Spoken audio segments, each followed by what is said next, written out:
Hello and welcome back to my channel. Today I'm showing you the easiest way to remove a background from any picture. So let's check this out. This is from Adobe and it is their remove background tool. So I'm just going to bring in a picture and I'm going to show you an example of how we can take this picture now that it has removed the background. You'll see that it left the vacuum in it. And I can open it in Adobe Express. I could have just pressed download, of course. But now what it has done is it's taken this picture into Adobe Express, and you can see that it left that vacuum. So I need to go into Erase here. And instead of using Quick Select, I prefer to use a circle brush. I'm just able to get a little bit more exact, and I want that size a little bit bigger. So I can just erase that vacuum.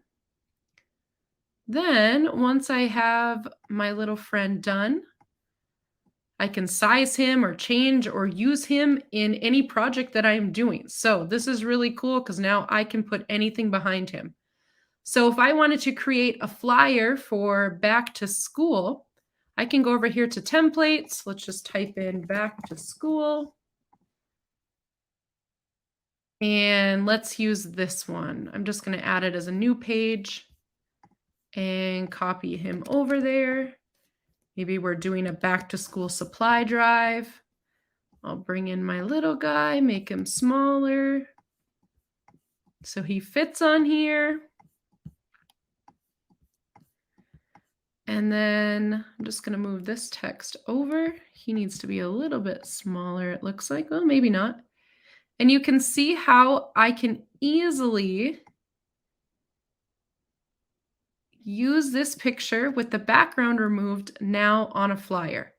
So it cannot get any easier to remove a background from a picture. So I will drop that link in the description so you can grab that and you're going to be able to remove backgrounds really quickly.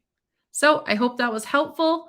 As always, if you would like to join our Every Teacher Tech Ready Facebook group where we talk all things free tech, you can join that. And if you are a technology coach, then you can join our coaches group on Facebook. So I look forward to interacting with you in there. Make sure to like and subscribe to the channel for more tech tips and free technology for teachers.